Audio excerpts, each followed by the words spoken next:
Welcome to the acclaimed podcast, The Deep Dive, featuring your esteemed hosts, Andy Monitor and Drew Dinzik, powered by BetSperts. Welcome to The Deep Dive. 2 down, Andy, 30 to go. Let's talk a little Tampa Bay Buccaneers. I felt like yesterday was fun. Process felt good. And just in general, love doing NFL content, but it was a preseason week 1 performance for me. We had to get into the rhythm of it. It's like, hey, we're running a new offense this year, guys. It isn't just same old Andrew ball that we've been running for 3-4 years. Like, we're updating, we're getting with the times, we're putting a little more pre-snap motion into the previews, and it's a little more complicated. So I thought we did a good job. It came together. These are only going to get better. Obviously, I have some vacation time coming up, so some of these will be pre-recorded, which is always fun. We've never gotten bit quite as bad as the Andrew Luck retirement, but once in a while we pre-record one and then say something that sounds silly afterwards because somebody got arrested or who the hell knows? Team. Yeah, who the hell knows? But there'll be some. There's some trades and some cuts and some quarterback, fuckery. Yeah, and that's the fun part about camp too. And that's a lot of I'm taking separate notes, and I think that's something again I would encourage anyone else who's doing prep is like, hey, like I've read 3 things and they say 3 different ideas of how this defensive secondary is going to look. Like that's something we need to be figuring out because it's a mess. Like, who is our nickelback? Who's going to start here? Who's looking good? Got to figure out some of these things. Oh, some of it might not matter. Like, it's between player A, who's a big minus, and player B, who's a big minus, and it might not matter in the end at all. But both of these teams have some of that on defense, I believe, that we need to figure out some of the positions. Oh, for sure. And by both, I mean Tampa and Atlanta. We're going to get into the presumptive favorites. Atlanta's defense is what in the hell we're going to get. You really have no clue. Tampa's is a couple of interesting moving pieces that might impact the way that they perform. But yeah, I think like these are. I don't see this as a 2-team race necessarily, but kind of is. Tampa. Overall, I would say it's no matter how you slice it, they exceeded expectations last year.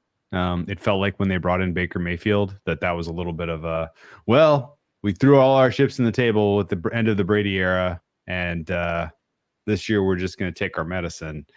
And then they won the division and they won a playoff game and almost won 2 playoff games.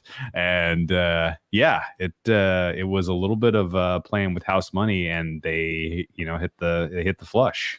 It's further than the Eagles or the Cowboys. I mean, they beat the Eagles, obviously. Yeah, of course. It was one of those where it's like, we're not as smart as or wily as New Orleans to just keep this, however you want to say, kicking the can down the road or keeping the grift going, putting another house of cards up. But it just kind of turned into, it's the NFC South and the Falcons bottled it and we're just good enough. And then, they got a playoff win. They had a lot of luck and some things just shuffled their way. Obviously they had a quarterback on a pretty decent deal last year. Mm-hmm. They got a lot out of, and it was not only a playoff team, but a playoff winning team. They won a playoff game, and I guess I'm not sure what expectations are amongst fans. I feel like just being a Vikings fan for all those years, like I guess some people aren't as realistic as me, but man, you can't be going into this year thinking like, we're going to build off that and get so much better. They didn't. The roster isn't that much different. In fact, the roster in the long run is probably worse, right? Yeah, I would say so. Not by much. Not like markedly worse, but this roster did not take a big step forward and improve. So, like, I guess your expectations from 23 to 24 have to be, if we get really good quarterback play and we get a little lucky and the division's bad and we have which they do have an easy-ish schedule again, we can run this back. We can be a playoff team. That's fun. Yeah. Yeah. I don't see why not, honestly. I'm not betting on it, but I don't see why not.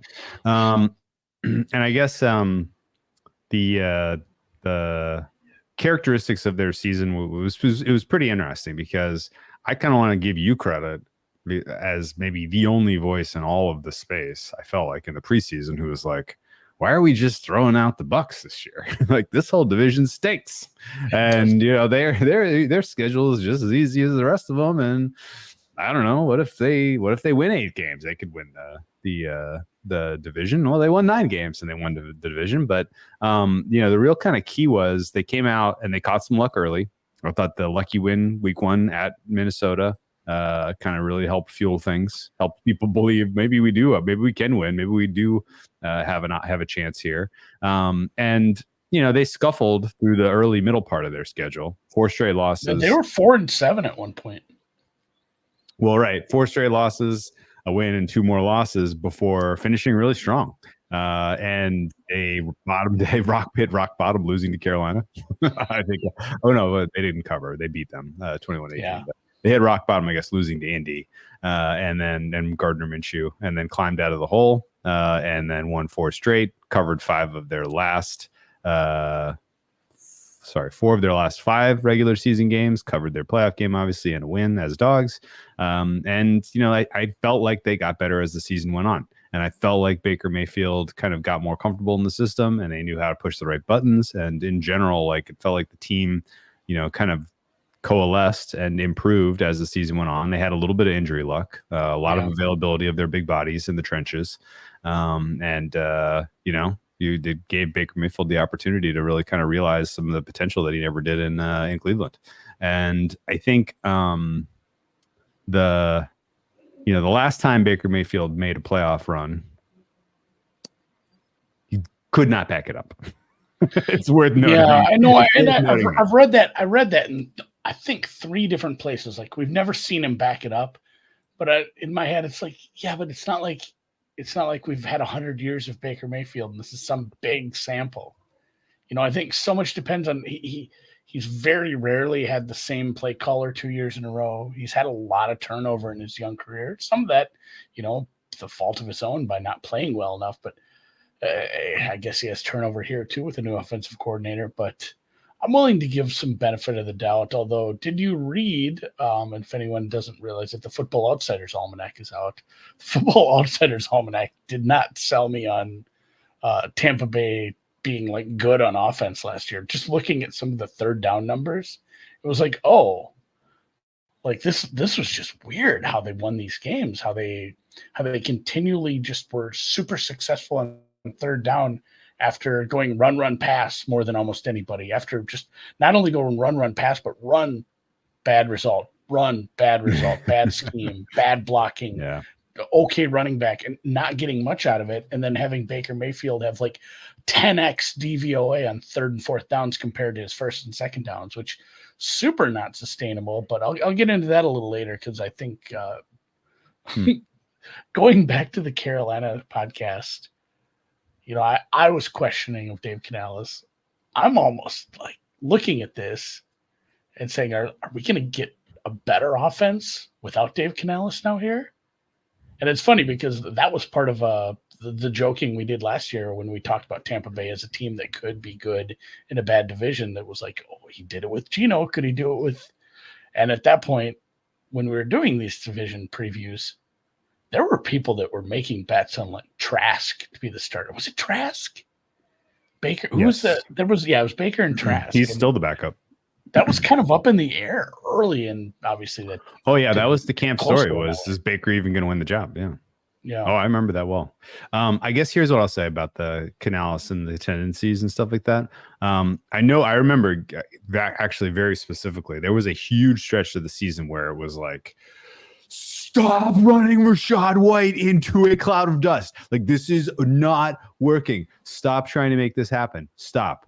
And they stopped. And their offense got better. And they, you know, I feel like if there was one general thing, like if you made me say, well, what was the improvement? Like, what did they do? Like, what was different about, the end of their season compared to the beginning? I thought it was just better tendency, better play calling, better sequencing on top of just kind of Mayfield being comfortable behind good pass pro. Like they had a stretch where they had 5. They were streaky as hell, by the way, in terms of totals, which I just didn't ever really ever have a good read on their totals. They hit 5 unders in a row, an over and under pushed, and then 5 overs in a row. and team total overs were really kind of fueling both of those. Like they couldn't score game 1 under, they could score game 1 over. That's kind of specifically pointing to the sequencing and the success on first and second down, I think is a completely fair assumption without having the data in front of me. That's what it felt like, because it wasn't opponent based, right? Like they did well down the stretch against some good competition, I thought. They ultimately showed well, I thought, in their playoff loss to the Lions on the road even. So I mean, it was a team that you just had to kind of acknowledge was average, and in the NFC South that was great. Yeah, I guess my takeaways of their division win was it harkened back to many of the AFC South division champions that we've seen over the last decade, where it's like, you have a favorite, the division's not that good, there's a team that's probably going to win the division about halfway through, and then everybody pukes except one team, and the guy who doesn't puke at the party goes home with the girl. And I mean, think about 2 years ago where Tennessee, what they do at the end, like would they go like 1-7 down the stretch or something horrible for them to lose the division? I mean, it's happened. It felt like one of those. And then, final thoughts on kind of the offense. When you're right, it was a lot of run, pass. The sequencing did get better, but he was still kind of stubborn. And it was probably bad scheme, because I don't think they have a bad running back. The offensive line isn't great on the interior, but it seemed like bad scheme from everywhere I'm looking and hearing and reading, where it's just like they didn't have a good run scheme, and they continued to use it because there was like so many runs that were against light boxes and light personnel, and they still just had like shitty numbers up and down the board. Where it's like, if you can't run against like 6 guys and get some sort of positive, metrics against that, really, what are we doing? And again, they were bailed out continually by Baker. And we should say nice things about Baker, because whatever they did with that scheme, and having 2 pretty good high-end wide receivers helps, I suppose, as well. But whatever they did made him look comfortable. He made good decisions. He didn't have the backbreakers. He still threw quite a few like turnover-worthy plays. He was pretty high up on that list. That's kind of the Baker Mayfield experience, I guess. But his DV here, I pulled it from the Football Outsiders. The DVOA jumped from 7.6 to 44% on third and fourth down, fourth in the league.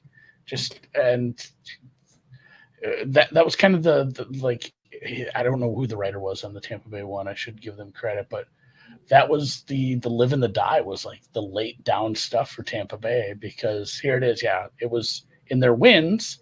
His third down passing was DVO was 70% plus. In their losses, it was 12. Brian Knowles wrote the Tampa chapter. Yeah, thank you, Brian. But yeah, if they didn't get it done on third downs, they just lost games because they put themselves in quite a few bad positions on third downs. That said, Baker was good, and they had wide receivers that could help him out quite a bit in a decent pass scheme, at least. So, yeah.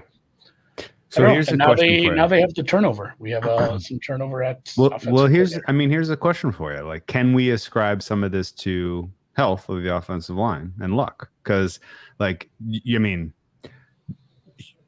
over the first half of the season last year, if we had to name an LVP, Rachaad White was in the conversation. Like, his numbers are just like atrocious dog shit through the first portion of the season, and then he got better. And I kind of don't necessarily want to give him the credit for it. I think something about what they were doing, and or the blocking, and or maybe defenses they were playing just were more tired. There's lots of things that attribute running success being better at the end of the season compared to the beginning. But for whatever it was worth, like things did click in the running game, and it got better. And I'd like that might be just kind of hidden in the noise of what their overall season numbers look like. But would you believe Rachaad White had the second most rushing attempts of anyone in the NFL last year. Yeah, he had as many as Christian McCaffrey. Quite a bit. he had as many as Christian McCaffrey. Imagine electing to give Rachaad White as many touches as Kyle Shanahan gives Christian McCaffrey. Amazing. And they were still like a bottom 5 run graded team. And I think it was probably a combination of scheme. It was a combination of scheme and your interior offensive line. But I mean, he still had like 1,500 scrimmage yards. So I mean, it was also like it was a little carryover from the prior year though too, because like that was what was going on when Leonard Fournette was in the backfield, right? Like there was a lot of that with Brady back there too, and in his final year where their offense was just absolutely but stuck. I mean, with Brady, you just never go empty. Like, sure, they just had running backs on the field so often. So that, I mean, it just, I don't know if that pushes your scheme that way because you have a running back out there all the time anyway, but I like White. Okay. I worry a little bit about if the offensive line, especially the interior, is going to be any better. Do we want to move on to 2024? Or we'll talk about their offseason. Yeah. Offseason thoughts. Like we said, not a ton of changes, mostly losses. You lost Shaq Barrett, you lost Carlton Davis, you lost Neal, some depth here and there. Other than that, you added, you drafted a center. You needed to because Jensen is a retiree, which I guess he only played like 10 years, but still football's hard on a body. So they needed to draft someone. They drafted, Graham Barton was a left tackle, but had played center. So versatile guy. Maybe I'll have to check what the average like wingspan for a center is. I feel like those guys are maybe a little more compact than edge guys, but he was able to play edge. He was able to play tackle, so he's probably got some decent size as far as his arm. So nice big center, and then Brederson and Su'a-Peta. Like they went out and got some offensive linemen. Their offensive linemen, especially in the middle, was a kind of a struggle bus. So they were able to identify and help that, but they didn't do much on the defensive side of the ball to try to plug some holes. It does remind me a little of the Minnesota Vikings defense from last year, where it's like you have one really good player at each level, and the rest is we'll see. It's gonna depend on how some of these young guys play. They need like an Ivan Pace style step up from somebody young. They need some of those, those corners who aren't, I don't know, experienced or quality to obviously step up for this defense. So offseason was kind of ho-hum. Like we said, they didn't make a lot of changes. The big one is probably the OC because of the Dave Canales hiring in Carolina in division. So What do you know about Liam Cohen? Nothing. Virtually nothing. He had a couple of cups of coffee with Sean McVay. He did several times, and one of them he actually leveraged into the Kentucky OC under the other Stoops. So he was Will Levis's OC on a year where they scored like 30 points a game. He might have got Will Levis like drafted higher than he should have. That was a good Kentucky team. They took down Laporta and the Hawkeyes in the 2022 Citrus Bowls. He actually did work with Baker during that really short stint when Baker was in Los Angeles with the Rams. So he has. Did he? Yeah. I had to go double check that somebody wasn't just bullshitting me, but he was there at the time. So he, Baker wasn't there for a long period of time, but they have worked together a little bit. And he is a McVay guy.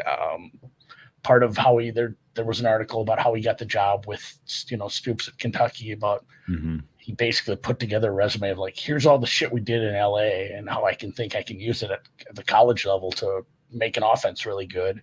And then they went out and scored 30 points a game. So it seemed to work. Obviously, a mid-range SEC team isn't the same as an NFL team, but he did bring in Josh Grizzard, who was as his pass game coordinator, which is a Miami Dolphins guy.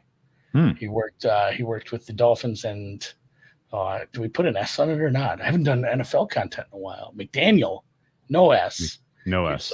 so he was with McDaniel's crew for a while. So I mean, you're getting some good systems as far as pre-snap motion, speed, spacing, all that stuff.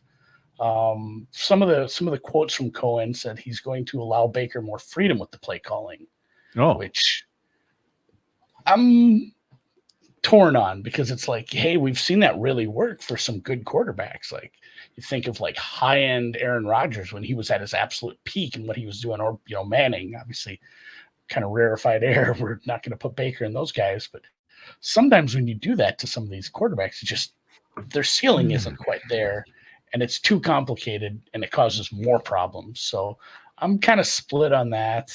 It might not be great. It might work. We'll see. I think he's smart enough to know, like, this isn't working. I'm not giving Baker 3 plays at the line anymore because it's just fucking up everything. So should be more motion, should be more modern concepts, and kind of a weird, like, everyone just works for each other. He worked with Shane Waldron when he was with the Rams before Waldron went to Seattle.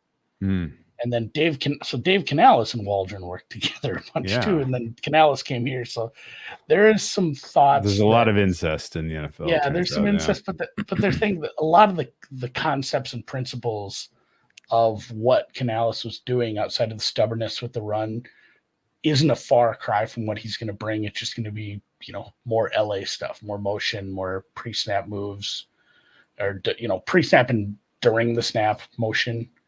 So I don't know. I'm kind of like, I think I might have just read too many Liam Cohen articles, and I'm pumped for the guy. But you forgot to mention some pretty pertinent facts. He went to UMass, noted football program. He was an Alabama Viper in the Arena League. How about that? But no, wild resume. I might be able to one up that. Okay. With Grizzard. So Grizzard is now their pass coordinator. Yeah. Grizzard was able to graduate with a 4.7 GPA and attend Yale.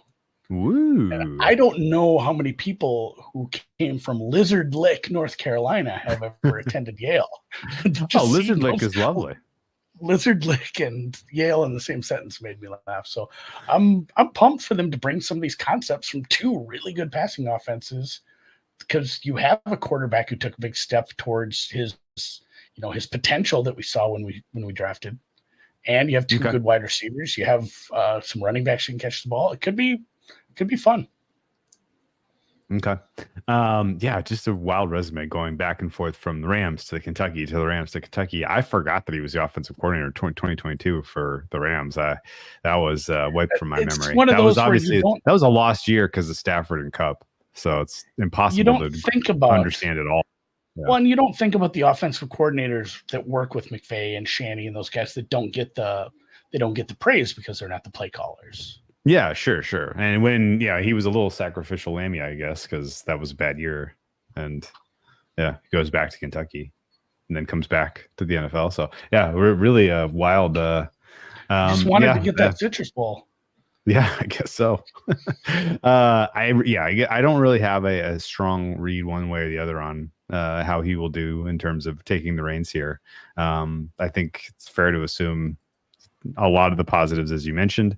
For me, the offseason really kind of boiled down to one question, which was bringing back Baker for how much?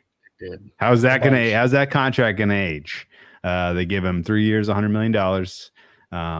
And if he plays to the level he played last year for all 3 years of this deal, they got to steal. But I don't really see a world where he has this second act that is Tannehill-esque.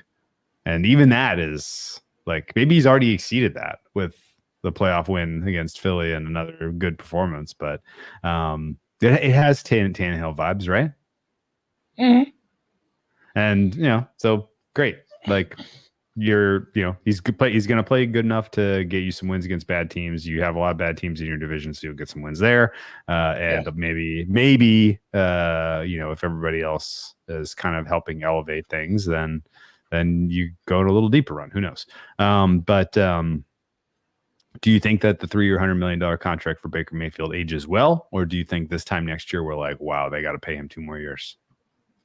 It's one of those things where you just if you have a known quantity at quarterback, and it's even just like, he's probably middle of the league, and you can get him for what, 30 a year, just do it. Sure. There's so many creative ways to get these contracts, or just eat the money. And they were in a spot anyway where, I mean, how many guys were they paying that weren't, or how many guys that were counting against their cap weren't even on the team over the past year or two anyway?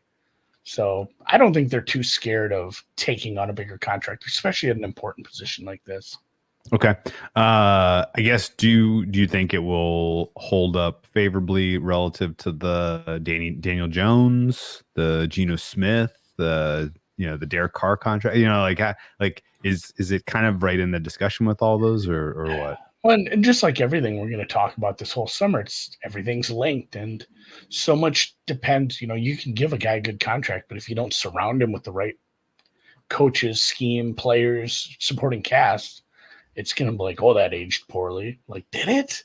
Like, the team ran itself into the ground. And, I'm kind of talking about the Giants. I don't love their roster construction for the most part. Hopefully it's a little better for their sake this year, but it's one of those things. You pay a quarterback, you kind of have to be, whatever you want to call the cycle of these NFL teams, and not everybody cycles the same way as far as rebuilds.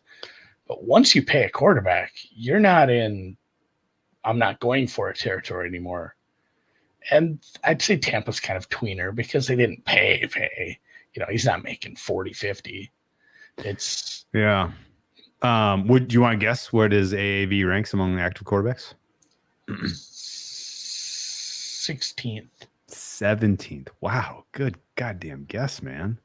Nice guess. AAV calculator up here. You want to guess among quarterbacks who have gotten a second deal, aside from the backups like the Minshews and the Darnolds of the world,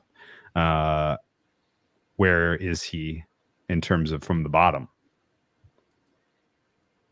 It feels low because if you get that second deal, it's usually big, right? Yeah. So, I mean, from the bottom, it's probably like fifth from the bottom then. Second from the bottom. The only guy that is a bona fide starter on his second deal is Geno Smith at $25 million a year. Here's just for reference. Darnold's 21st at $10 million. Minshew's 20th at 12.5. Then you got Geno Smith at 25, Baker Mayfield at 33, Derek Carr, Aaron Rodgers are 37.5 a pop. Matthew Stafford, Daniel Jones, Dak Prescott are at $40 million a pop. And then you get into the 11 and above, where you're 43 for Josh Allen, 45 for Pat Mahomes, 45 for Kirk Cousins, 46 for Deshaun Watson, 46 for Kyler Murray, 51 for Hurts, 52 for Lamar Jackson, 52 for Herbert, 53 for Goff, and then 55 for Burrow and Lawrence.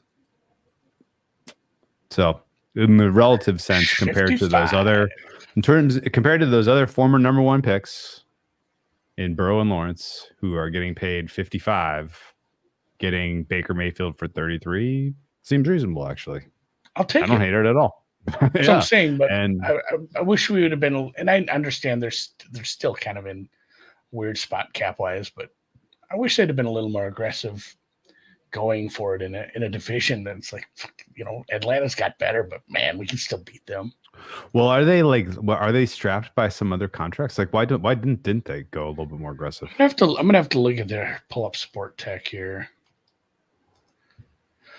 Anyway, while you do that, and while you ruminate on that, that's not interesting. We'll while you ruminate on that, for me, there are two questions about their offseason that I kind of left with scratching my head. The first was the interior O-line. The drafting of Graham Barton, A+, loved it. That guy looks awesome. He's a perfect fit. He could turn out to be the best offensive lineman of this class. Yes. He could be a 10-year starter in the middle. You have elite tackle play on the left from Tristan Wirfs. Fascinated to see if they scratch out a check for him. He's a holdout right now. That's a situation very much worth watching. I'm assuming they scratch out a check. Solid decision to move him across the line. That worked. Yes. And then the other decision of moving Luke Godeke from left guard to right tackle bore massive amounts of fruit because he was a useless left guard, and a wonderful right tackle. The two guard positions are both pretty questionable, though. Like Cody Mauch was bad.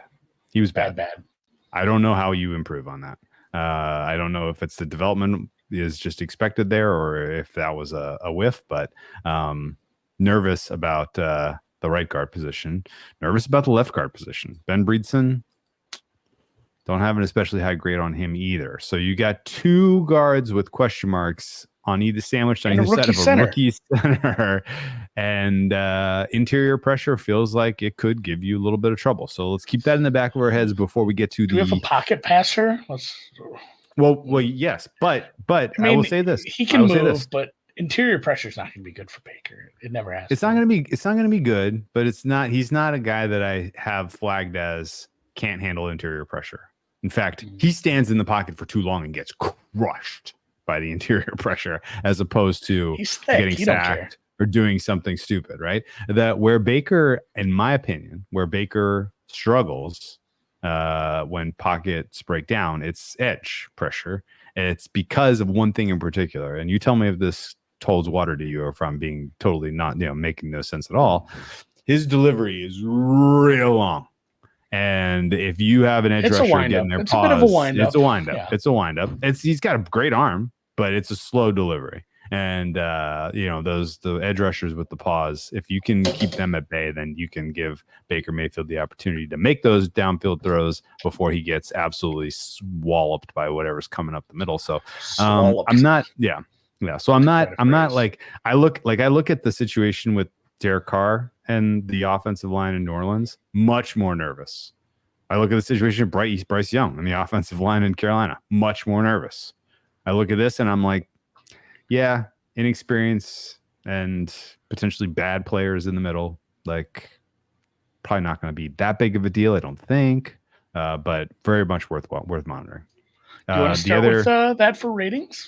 The other quick note I had on the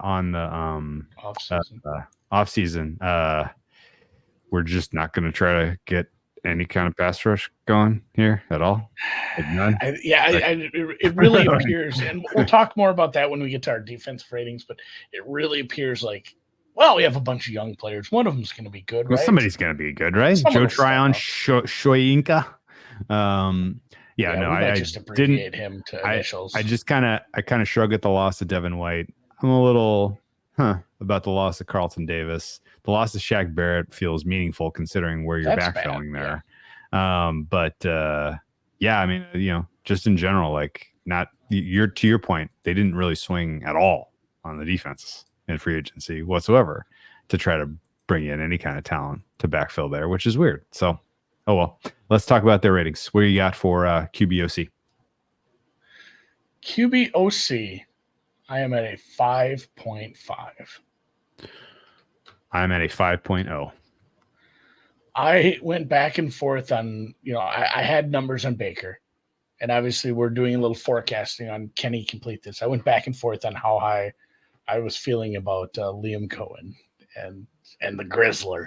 I'm going to call him the Grizzler, his past court. So I think at a minimum, it feels like a lateral move. Like a lateral. Okay. We'll see how much the head coach drags a newer guy. If Canales was back, I think I'd be at a 6. So I have given them a little bit of a dink. Yeah. Okay. I think that's fair. Continuity's great, but Baker's average to slightly above average. Okay. And I don't know that you take a big step back at the OC spot. We already talked about, Baker really brought it on third downs. He seemed to look a lot more comfortable. If we see, continued concepts that can improve this offense, this number is definitely something that can go up. Skill position group, where are you at? 6. Ooh, okay. I'm at 6.5. I'm a little higher than you. And I'm a little lower than my rating for New Orleans, even though Mike Evans and Godwin, if they are at their best, is the best tandem duo in this in this division by a mile. When you got to 6, talk me through your thoughts on expectations for Mr. Godwin at this stage in his career. I don't think we're at this stage of his career spot for either of them yet. There have been injuries, but I mean that happens and it's hard to predict. I think where I'm at is like I'm fine with Trey Palmer as a third guy when the 1 and 2 are this high, but past that, the depth is pretty rough. Cade Otton is probably bottom quarter as far as I mean that's a problem. Yeah, Cade Otton is not. He's a bottom quarter of the league tight end. He's had good years, but I'm not pumped about that. Like we said, Rachaad White is probably good. Maybe we see him bloom a little with a better scheme. Maybe less usage, more yards, more efficiency. Bucky Irving. People are excited about Bucky Irving as another running back. I couldn't take that and be like, yeah, Bucky Irving. I really think.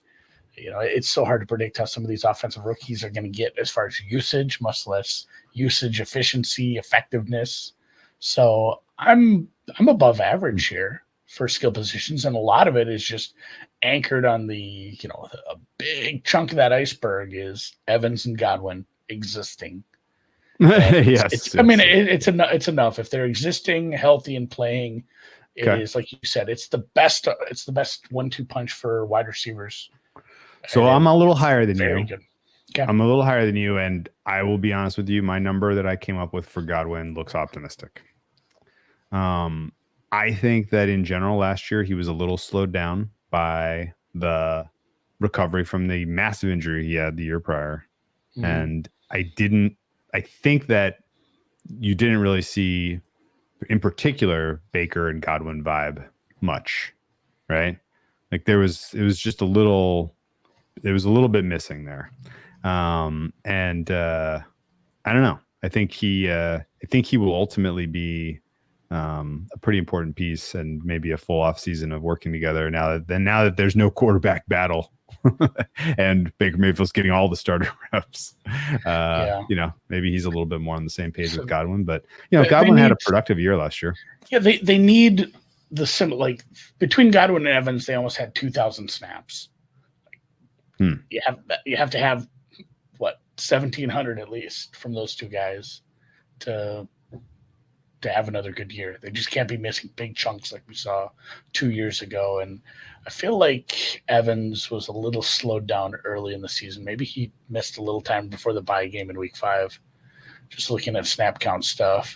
Trey Palmer. He started all 17. 780 snaps for Trey Palmer as your number 3. Yeah, if we can get the 17, 18, 1900 snaps between your two top guys, 6, maybe I'm a little conservative. Okay. Hardest question of all, O-line? O-line was really tough because when you have such a dichotomy of, hey, the edge is really good, but the inside might suck shit. It's hard to rate it. But you're not equally weighting all your players, though. Yeah, because you do have to weight tackles differently than you weight guards. And, they say if these guards are suck, the run game might suck again too. It's but if you're not letting edge rushers get there and you have 2 high-end wide receivers, does that hurt you as much as having a swinging gate at left tackle? Obviously not. So I did go with a 4 here. 4, okay. Below average, I feel like I went on the lower end because I went and watched and read some stuff on Mock. I think he's an NDSU guy. See that redheaded kid? He's the redheaded guy with the crazy teeth. Yeah. I don't know. I'm not hopeful that he's just suddenly going to get it. He looks pretty lost. His stats kind of bear that out. You have a rookie at center, and like I said, there's high hopes for him, but that's a learning curve. Yeah. And Bredesen didn't grade out all that well.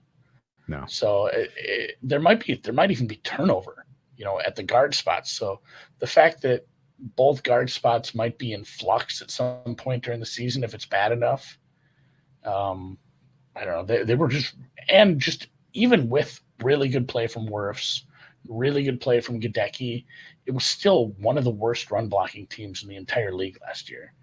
And I don't see how that suddenly fixes itself. So it's below average, but not below average to the level of, I had New Orleans and Carolina, lower than this. Okay. I have him above average just because I like the tackle so much, in particular Wirfs on the left side. So I'm at 6 for the offensive line. My fully maybe I'm guilty of kind of weaving I like it when we're off and we both question our process. Like, well, am I too old? Well, I mean, I will fully admit, like, I thought through for this quarterback, is this offensive line a good fit or not? Like, that's a huge part of my pass pro grade that I give them, and I'm expecting them to be good enough in pass pro for this, the passing offense to work. Running offense, run blocking for them is going to be we'll highlight that one. Travesty. I'll take a deeper That's going to be the run blocking for them is going to be a travesty, but I think pass pro is going to be perfectly fine. So my synthesis for the Tampa Bay offense is I'm at 56th percentile. You're at the 53rd percentile. Talk to me about the run stop. Let me find my notes because I feel like I have some extensive notes on the defense. The defense for the Tampa Bay Bucs was very tough because you kept Levante David. Yeah, you kept Levante David. You kept Anton Winfield. Important. Big, great players. But your pressure leader's gone. Devin White, and some of his run stop numbers weren't all that good anyway. You lose him, you're depending on some of these younger guys, Yaya and Browswell and some of the people up front. But the fact that Cansey, I think, has potential as like stop and pass rush, and you have Vita Vea. I did go with 6.5 here. This is the strength of the defense. This is the highest number of the defense. It's not okay. Close, I guess. I gave him a 6. So we're on the same page. Cansey, I'm kind of interested to see what he does from a pass rush standpoint, but I'm not expecting him to be too involved in the run stop. I just really don't know how he's going to continue to develop because it doesn't seem like he's getting much bigger, but we'll see. Where are you on pass rush? Pass rush 4. 4, yeah. Again, like I'm hopeful for Cansey. You have the Joe Tryon, Shayinka, you have the Browswell, Yaya Diaby. Like there's a bunch of ifs and buts and candies and nuts. They're young and talented, and they might take big steps forward. But it's like you have big guys up front, and that's great. But between the run stop at the second level, where you don't really have a partner for Levante, and the pass rush that you're getting from the young guys and the rotation they're going to have, I'm not super pumped for the pass rush this year. Yeah, I can't come up with a good reason to believe that Joe Tryon Shoyinka is going to be good at this. I can't come up with a good reason to believe in him. And the absence of Shaq Barrett's going to hurt. He played 16 games for you. He was your most effective pass rusher last year. And I don't know why you didn't take casualty. I don't know why you didn't take a swing on somebody, as a cheap replacement. But it is what it is. I'm agreeing with you. I'm at 4. Coverage was also tough for these guys because you have an absolutely elite, in my opinion, safety in Antoine Winfield Jr. Jamel Dean is fine. And then some guys that I don't know how to grade. Christian Eisen. I don't know how to grade Zion McCollum. Like this looks like a weak link problem with your cornerbacks. Am I crazy? It's not great. And as Birdie's pointing out in the chat, Bowles is blitz heavy and create some pressure. That can obviously blow up. Being too blitz heavy can cause big plays over the top. And it's easier to be blitz heavy when you have good corners and good secondary. Right. And when you can put those guys on an island. That's where I'm really just as a whole, I'm downgrading this defense from where I had them last year, obviously, because if the pass rush is reliant on extra rushers to get pressure, now that your pressure leader is a cap casualty and the coverage is going to be this bad, I have the coverage as a 4. Okay, I'm at 3.5 because I have bigger questions about 2 guys on this unit. Yeah, so like Carlton Davis traded away. You have Dean. You have Zion McCollum. Like they're their numbers aren't good. Even Dean. Well, go look at his ratings. Like Not Jamal Dean isn't good. He's a known name, and it sounds like, oh, that's a starter. He's been around. He's played. His ratings aren't great. I don't know how accurate some of that is when you have a really good safety. Like you said, Antoine Winfield's a good safety. He's going to make everyone around him better. But, Izen didn't grade out well. McCollum didn't grade out well. The secondary was bad last year. It was not a good secondary last year. And you can't just get it done with good safeties. Like, that's where my run stop is high again. And I said I was going to do a better job of this. But when we talk about run stop, we're not just talking about the two fatties in the middle. Oh, yeah. A lot of it, it comes down to the second and third levels too. And when you have good safety play is definitely going to help with run stop. So, yeah, to get a better pass rush, like Cansey or somebody young has to improve a lot. And to have a decent secondary, you need to be like Zion McCollum or Izen or one of these other names has to take some huge step forward. Tyke Smith, the Georgia product, like they need somebody young or somebody who hasn't done it to really take a step for this to be, even close to an average secondary, close to an average defense for that much. Okay, so you're at 4. I'm at 3.5 for coverage. We're a pretty strong agreement on the Bucs, it turns out. You're at the 48th percentile for their defense. I'm at the 45th. What's your special teams number? 5. Okay. It is intangibles? It is middle of the pack. Let's talk special teams. We're not going to talk much special. My intangibles and coaching number is low. It's not great. So, yeah, the kicker's fine. Bucky Irving's probably your kick returner, the rookie running back that I already talked about, because he's done that in the past. Like, it's just middle of the pack. Coaching, so 3.5. Oh, okay. I'm at 2. Todd Bowles one of my least. He's one of my least favorite in-game decision makers. I thought I was being mean. I thought I was being tough. I have to give them some credit because of, that they found success. The in-game decision making is what drags it down. Yeah, the fact that they banged their head against the wall for the entire year, the last year of Brady's, presence there, and then carried into banging their head against the wall the same way this last season for the first half of the year is an indictment. And again, like I don't believe that Bowles is going to magically just make the right calls and do good things in game anymore. In total, you are 51st percentile for the Bucs, and I'm 52nd. Mm-hmm. So very close. Needless to say, we are both at a power number of 0 for Tampa Bay. And I think that's pretty defensible. Yeah, and I just looking at where my power numbers rank out, and something you said right off the top, talking about it being a 2-horse race, I have them closer to New Orleans than I do to Atlanta. Okay. Interesting. Which we'll get to Atlanta eventually here. Yeah, okay. So your Atlanta numbers are going to be interesting. Ooh. I tried to temper some expectations, but I really struggled to keep some of these numbers based on last year's ratings. Like it's hard to do that when the quarterback situation changes as drastically as it will, because they drafted a quarterback.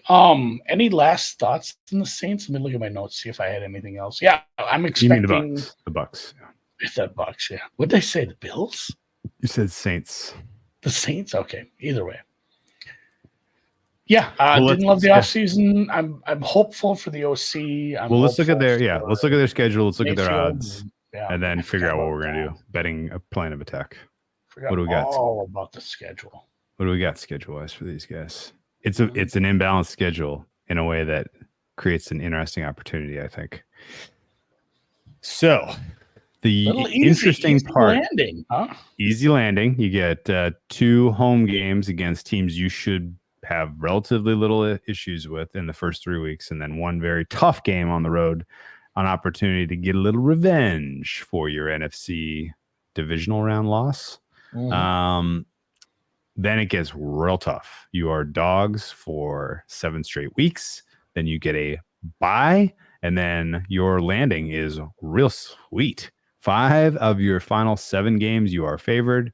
Now, granted, 4 of those it is a small favorite. So if you are underwhelming in the first half of the season and you get market adjusted below an average team, good, realistic to expect you may not be favored in those games. But it's kind of worth keying on the idea that if they are making a chase for the division, week 12, they're at the Giants. Week 13, they're at Carolina.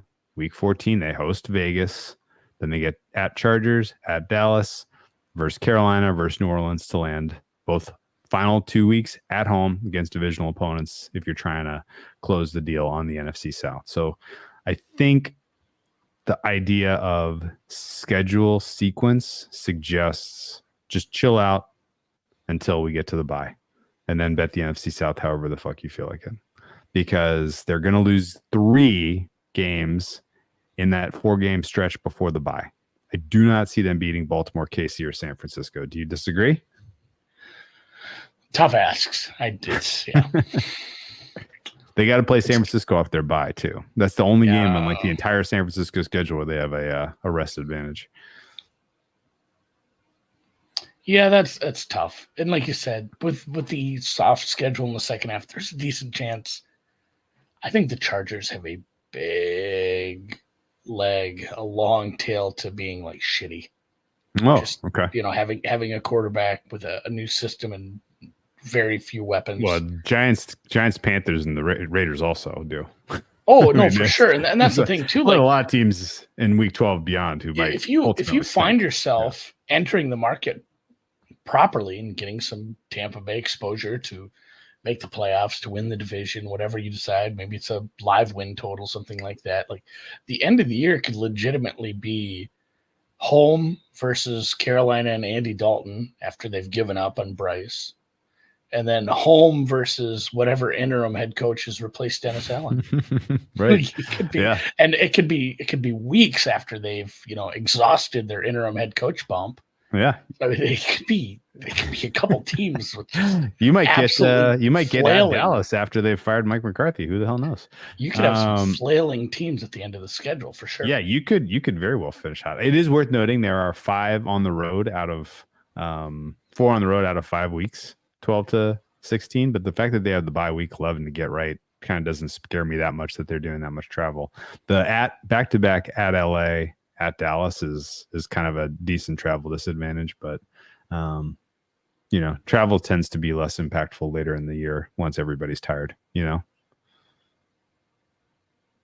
So with all that said, I think they have enough opportunity to win games early to put themselves in position to win the NFC South, and then a soft enough landing that they can put that thing away.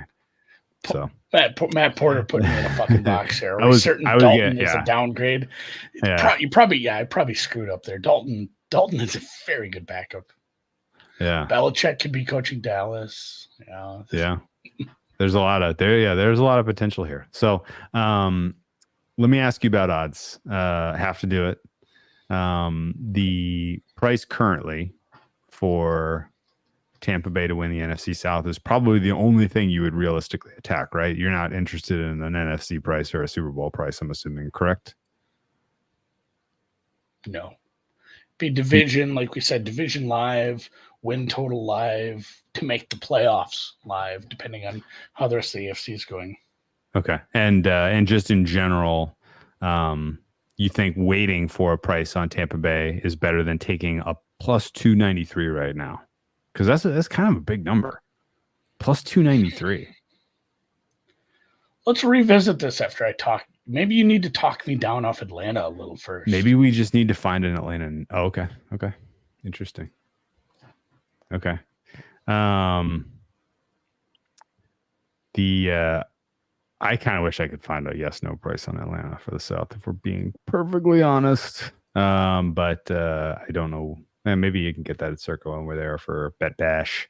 The win total 7.5 right now is heavily juiced to the over. I don't think that's bettable. I think we're right in that the correct play is to be patient, let everybody conclude that Tampa Bay stinks after Baltimore, KC, and San Francisco all thrash them, and then and then get wild, get weird. If you feel like it, and we may not. I mean, if you're really bullish on this team, like you said, it would be division or alt win total over. And based on how the schedule flushes out early in the season, I don't know if it's a great one to put in pre-flop as it is. It might be a spot, like you said, to take it later. Great point by Patrick. May as well play Atlanta yes, no for the playoffs if you think yes, no for the division. And I completely agree with that. No Atlanta playoffs is plus 151. See, again, though, their schedule is so freaking Their schedule is easy. so baby shit soft, too. Okay. Any type of general thoughts on how you're going to bet game by game with Tampa? They don't have great coverage. They don't have a great pass rush. Both teams are going to today come back might on be these guys. Both of these teams that we're going to talk about today, or if you're listening podcast today and tomorrow, may be seeing their totals get higher as the year goes on. Yeah, and might need a little adjustment from preseason because I'm very down on both defenses and maybe a little higher than market on the offenses. Yeah. Okay. So I completely agree with that point. We're going to do halftime shows for 4 games at Atlanta versus Baltimore, at KC, and at Dallas. If they are leading at halftime in any of those 4 games, we'll be betting against the Tampa Bay Buccaneers because I do not think with this weak pass rush and with the suspect corners that they're going to be able to hold off oncoming comeback attempts. Vice versa, they can't run. They can't run. But can they come back? Sure. Oh yeah. Good pass pro. Second half good overs. Skill group. Good run stop. I think just in general, second half overs, second half comebacks, second half collapses. It all feels realistic to me. Should be fun. Yeah. All right. Let's hit the music and talk some Falcones. The Falcone. Oh, that sounds very Italian. I like that. All right. So this is the end of the podcast, you guys. If you listen, appreciate you. Think Uruguay can come back against 10 men at Colombia? Sometimes when you get a red card and you have the lead, it turns into just an unwatchable soccer match. So listen to the Falcons pod and see what you're saying. Yeah, we'll listen to the Falcons pod. So with that, at 57-14, I'm calling it.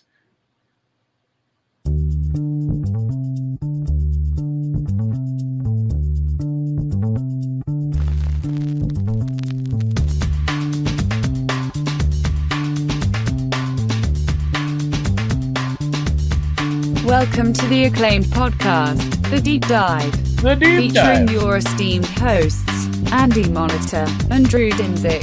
Powered by BetSperts. Welcome to The Deep Dive. Andy, are you ready to put a bow on the NFC South? We have left the favorite Atlanta Falcons for last. And where to start? Where to start? This was it's a weird year because I think my main take on the Falcons is that like fantasy football Twitter has just broken the expectations based on like all the top end talent they've drafted on the offensive side of the ball over the last few years. Because anytime a good player gets drafted offensively, like fantasy Twitter just runs with, oh my God, this guy's probably gonna, second coming and all that. It didn't marry well with what Art Smith brought. And honestly, I'm going to be a little easy on Art. I think a lot of it was just, you can't fuck up the one position that matters. You can draft all the good players you want. You can draft a running back who's crazy dangerous in space. You can draft a tight end who might be the best tight end in the league in not so many years. You can draft a good wide receiver in the top 10. You can put together a very solid offensive line. But if your quarterback sucks shit, it's still not going to work out.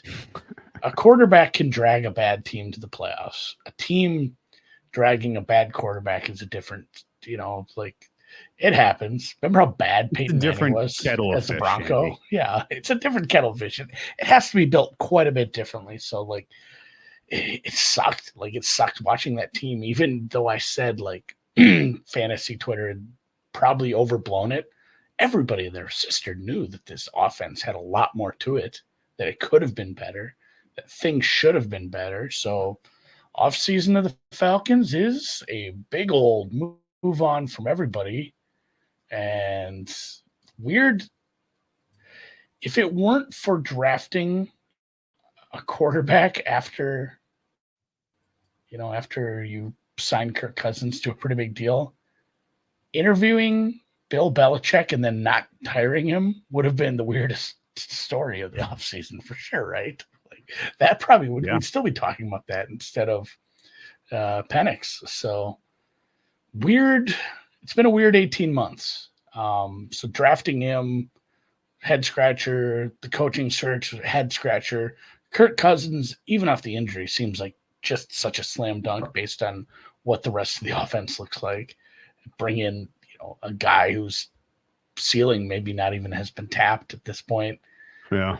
Obviously the Achilles is a little worrisome, but it's kind of feels like the missing piece meme where you put the puzzle piece in the back of your head and win the division. So overall, optimistic. I think people have a right to be optimistic, and I don't know. Last season sucked, I guess. I don't know what else. What else can you say about last season besides like we've given this guy so many chances and we're just not happening.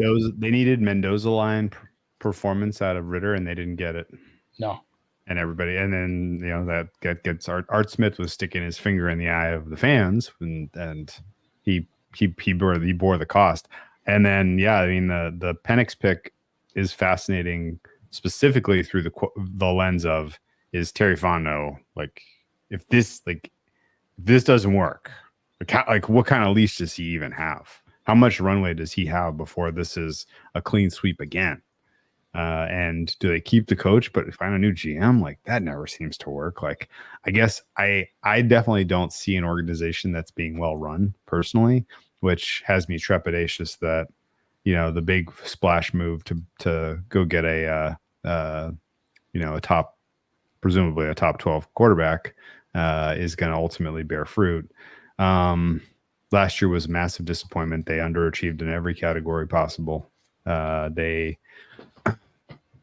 I don't even know if I need to go back to this well, but let's do it.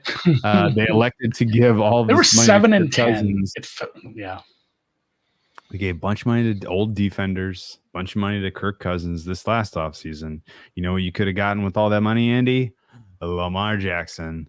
I was wondering how long it would have to go back to that. That would have been a better move than anything that they have done in the last 5 years by margin. So tough to really see that this is a franchise that has like kind of a vision of how to win football in today's NFL and build a roster and be competitive. And last year was just an abortion right out of the gate. Nothing for these guys. I guess the low light for me for this Falcons team was the game where Ritter fumbled it through the end zone twice. Do you remember that one? Yeah, twice? If we're doing comparisons and analogies, it felt like the DeShone Kizer Browns. Not nearly as shitty. That team was so bad all across. They still won that game, by the way. but it was just like twice. It was just waiting for like the other shoe to drop for Ritter to do something horrid, and. Yeah, those fumbles were something because I don't know. It just feels like those sort of things don't happen that often, and to have both of those, and then it seemed like such an ongoing problem for him, where it wasn't just like he's turnover prone. It's like no, he's turnover prone at the worst times. Like it is crazy the bad luck combined with the carelessness combined with the problematic handling of the ball. So yeah. Tough hang. That was a fucking also another low light. They lost to the Josh Dobbs, the Pastronaut. They got spotted 3 turnovers in the red zone in the first half of that game. Managed to lose. Not easy to do. Here's the other thing I remember about the Falcons last year, Andy. from recollection, they were market darlings in the first 2 months of the season. Would you agree with that? Like I feel like they got bet a lot. They were favorites regularly. When they were under a field goal, they got bet. When they were dogs, they got bet. And you know what they didn't do much of? Cover. They were 2-8 in their first 10 games. Yeah. That's not good. They were like 0-6, and everyone's like, "Oh, it's time to." Well, if I remember correctly, they started by not covering like the first 3 games, the first 4 games. Well, they did against they got the Panthers, and then they were just nope. Okay, it was like but it was a streak of them where it was like, well, they have to cover one of these. It's adjusted enough. It's like, well, do they? Is this adjusted far enough yet? Well, they were still going off as favorites. They were favorites against Tennessee. They lost outright. They were favorites against Minnesota. They lost outright. They were favorites against Arizona. They lost outright. It was just kind of a pretty embarrassing, kind of just general way to conduct business. I mean, I think they went through cycles of both sides of the ball being disappointing, but ultimately Ritter was the guy that bore most of the blame there. I mean, roll Ritter and Smith, I guess. Smith gets fired. Ritter gets ejected. I think he got traded for like a wide receiver. Was he? Did he? Oh. I think he might have been part of the deal to get the Falcon, Rondale Moore. I think he might have been part of that deal. Oh, okay. All right. So we're not. Oh, yeah. Okay. Interesting. Okay. So. Yeah, ejected, fired, clean sweep up front, clean sweep in the quarterbacks. Yeah. The only kind of remaining piece is the general manager somehow survived all of this. Go figure. And I'm sure Arthur Smith definitely had no regrets whatsoever on draft day that he kept Terry Fontenot in the building. That was one of the most awkward and uncomfortable moments. Seeing those two talk after the pick on a quarterback after giving Kirk Cousins all that money, but it is what it is. So what is what is the right prism to even evaluate their offseason? I don't know, man. Like you brought in a couple guys at wide receiver, like we mentioned, Rondale Moore, speedy guy, Mooney. I don't know, they're kind of the same guy. I don't know. Rondale is more of a slot guy. You brought in it has to be a plus. Like there's no reason for it not to be a big plus. Like we'll get into the defense, and they lost 2 really important defensive players on a defense that maybe wasn't good anyway. But it can't be a negative when you bring in Kirk Cousins. Because you had a bottom 3 quarterback room, maybe bottom 2, and you're bringing in a guy with, somewhere in the 10 to 15 range. And you have the skill position players that, need that to actually get some potential out of them. So like the fact that they moved on, I'm not so sure about the coaching hires. I'm kind of calling that neutral at this point, but it's a slight plus just based on anything else that happens doesn't matter. You went and paid a quarterback. You fixed the position that matters. So I'm not banging the tables to bet this team to win the NFC or do anything spectacular, but I don't see how the offense doesn't improve, and that's what matters. We talked about how we weight offense versus defense. If the offense is improved, the team is better. Okay. Fixing your quarterback position is going and getting Lamar Jackson. We can't do that. We can't go back and look at something that happened. You know what is not fixing your quarterback position? Giving 36-year-old Kirk Cousins off of an Achilles repair that kind of guaranteed money. That is not fixing it. That's just the market right now. What was your other option? In picture for me the distribution of outcomes here. The narrow good sliver is that he lives up to the contract, and he's between 8 and 12 for the 3 years you pay him. That's the only good. You're that you looking can for get like a 2-year window. But you know that there's a long, bad tail where he just can't play anymore because Achilles injuries are not just, hey, it's an ACL. Yeah, whatever. I read more about Achilles injuries than I cared to this year. Well, Enlighten Rodgers. Well, no, I'm just saying, like, between him and Rodgers, like the whole, like, well, Rodgers got a different surgery and it's just so much faster. And then obviously nothing came of that. That was bullshit. But like they are apparently it's not as bad as it once was, just like anything else. I mean, Bo Jackson tears his ACL in 2024. He's running for 2,500 yards the next year. He does it when he did it. Career's kind of over. So hopefully what they're saying about the Achilles is it's fine.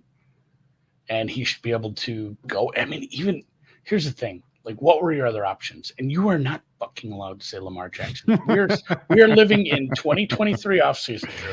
Yeah. Your top quarterback is probably Taylor Heineke. What were the other free agent options? It was Sam Darnold. Here's another idea for you. You know what you do? Drafting. You draft a quarterback in the first round. So but let's live in the area before rookie the draft. Quarterback contract, buddy. Then yeah. I can't believe I don't know. Both. I'm still giving it a plus. Okay, so I will not ever get over the very clear, obvious truth, which is this is an asymmetric distribution of outcomes, where the good is not really even that good, and the bad is really, really fucking bad. I mean, the bad is just last year. And they're still probably like an 8 or 9 win team because it's just a bad division and a soft schedule. Like if Penix could probably take this team and win 7-8 games. It's not a bad offense. It's a really good offensive line. I think that's a big benefit for whatever happens here, especially if it is Cousins, who may be a step slower. You're playing behind a pretty good offensive line. You have some weapons. Yeah. Here's the other thing I take exception to about Cousins. The chain? No, it's a lot of revisionist history for a guy that had like 6 good weeks. There's been a lot of people who were clamoring about how well he was playing when he got hurt. Right? He moved the bar in terms of how people perceived him because he played fine when the rest of the NFL quarterbacks were absolutely sucking in the beginning part of last year, where every week you're looking at the numbers, you're like, man, wow, holy shit, is Kirk Cousins a top 5 guy now? Holy God, wow, oh my God. Oh, well, he tore his Achilles. I guess we'll never find any mean regression from him this season. And oh, by the way, he had elite tackles. Oh, by the way, he had elite weapons he was throwing to. Oh, by the way, he was in Kevin O'Connell, who I have tons of respect for his scheme. Like, I don't think that there is this world where the guy that they signed gives you top 5 production over the balance of the season in any year he's your starter, even with all the weapons they've got. I don't think the ceiling is top 5. Like I said, it's probably centered around 12, and that's okay. It's good enough. And it's where the quarterback market is. It was that or start a rookie. And I mean, I guess if only there was a rookie in the draft who was kind of on the older side, who had lots of experience in the college level. If you want to throw injury risks out there, we can do that with him as well. Of course, that's true. No, that's true. I'm still in general, I'm still going to say it was a plus. Okay. Because the quarterback situation was just so atrocious. Obviously, nobody can be excited that they did that with that money and then had the draft they had. We'll discuss that more when we get to the defense, because not only did they decide to take that capital and use it in a weird spot, they neglected other needs by doing that. And I think that's the biggest sin, not drafting a quarterback for the future, but neglecting other big needs. So Zach Johnson is another part of why we're giving it a plus, just based off where he came from. We're going to have to give him the benefit of the doubt to say, like, we've seen people come from that system and succeed. Zach Robinson. Zach Robinson. What did I say? Zach Johnson. Yeah. You're thinking you're stuck in the you're stuck in the I don't even know the Ryder Cup nonsense. Oh, yes, the golfer. Zach Robinson from the Rams.